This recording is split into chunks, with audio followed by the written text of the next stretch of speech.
Ayan, hindi ko alam guys bakit dito nagkaroon ng bahay dito sa taas ng kabundukan na puro gubat ang napaligid nito.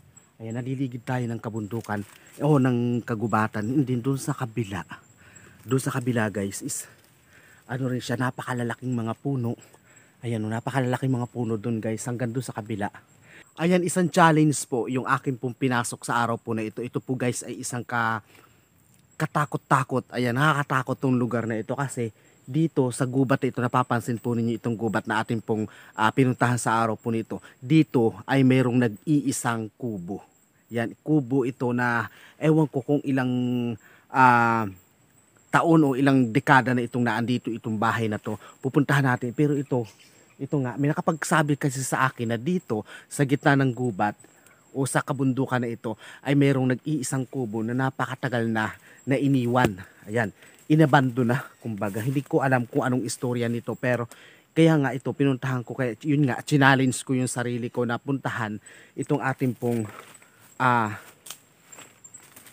kubo sa kabundukan. Ayan, nakikita nyo naman guys yung ating nilakad at talaga naman po naliligid tayo ng purong damo. Ayan, dito tayo kasi nakikita ko isang challenge ito na talagang sinikap ko lang na makapunta dito. Ayan, andito siya sa pinakang nakikita nyo guys, itong ating pupuntahan na yan.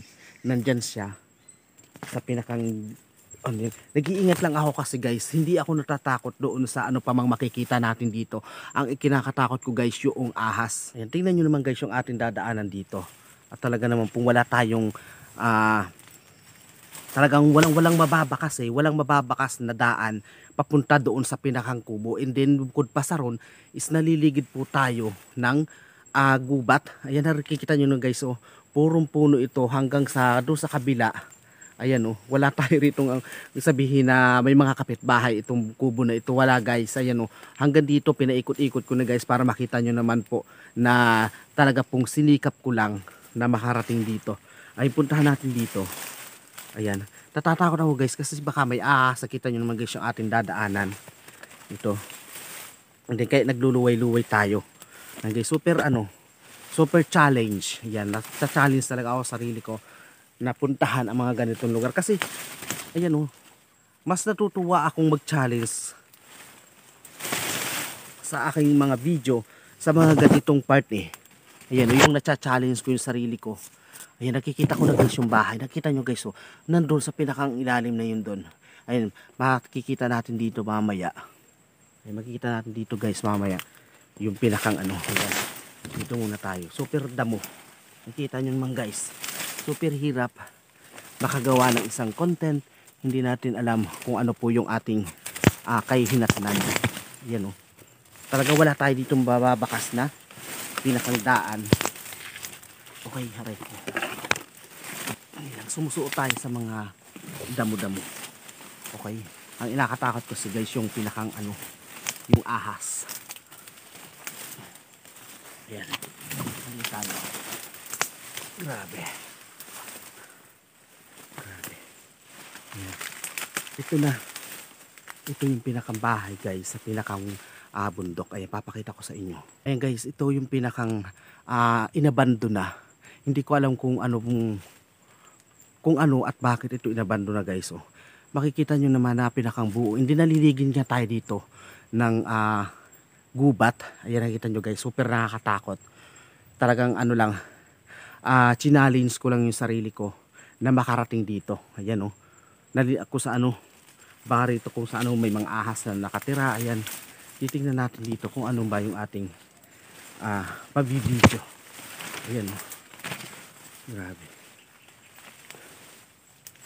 Ayan, hindi ko alam guys bakit dito nagkaroon ng bahay dito sa taas ng kabundukan na puro gubat ang napaligid nito.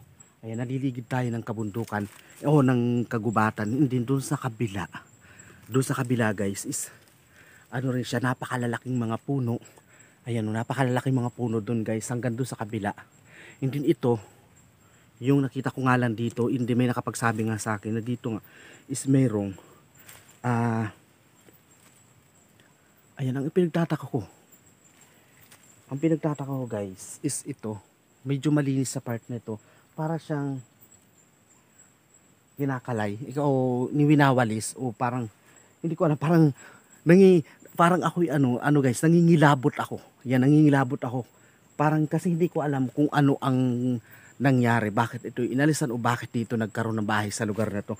And then ang pinagtataka ko rin dito nga guys is yung pinakang harapan. Yung pinakang harapan ng bahay is parang winawalis. Yan, parang winawalis siya kasi nakikita nyo guys, yung pinakang timbo ng paligid ay, oh my gosh. Nangingilabot ako. Ayan, anong oras na ngayon? 5:30 na ng hapon. Maya-maya is madilim na. Kaya medyo kinikilabutan ako. Sisilipin natin yung pinakang loob nito guys. Ayan. Ito yung pinakang harang niya. Ayan yung pinakang harang nitong bahay. Ito nakita nyo guys oh. Para siyang bago umalis is, and then ito guys yung pinapakita ko sa inyo. Yung pinakang parang winalis niya. Ayan. Kung saan nabubungkal yung pinakang lupa pa niya. And then parang mga tinimbun doon sa parte na yan. Ayan o. Hindi silipin natin. Anong ating makikita rito? Ayan o.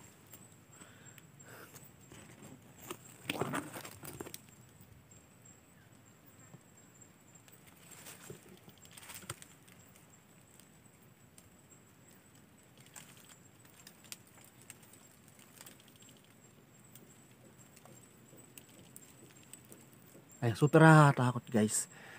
Nakakatakot. Yan, nilusot ko lang yung ating pang-video sa pinakaloob niya. Ayan ha, panibagong challenge na naman itong ating ginawa.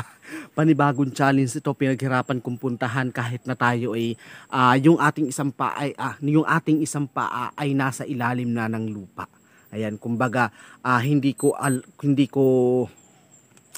mawari kung tayo ba ay makakabalik pa sa ating tahanan. Ayan, kasi nga yung ating dinaanan, hindi natin ko alam kung tayo makakagat ng ahas sa gitna ng napaka daming damo, napaka daming kahoy na ating susuong bago natin narating itong bahay na to.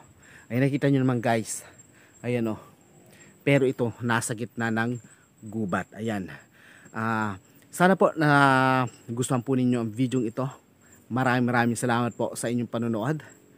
God bless.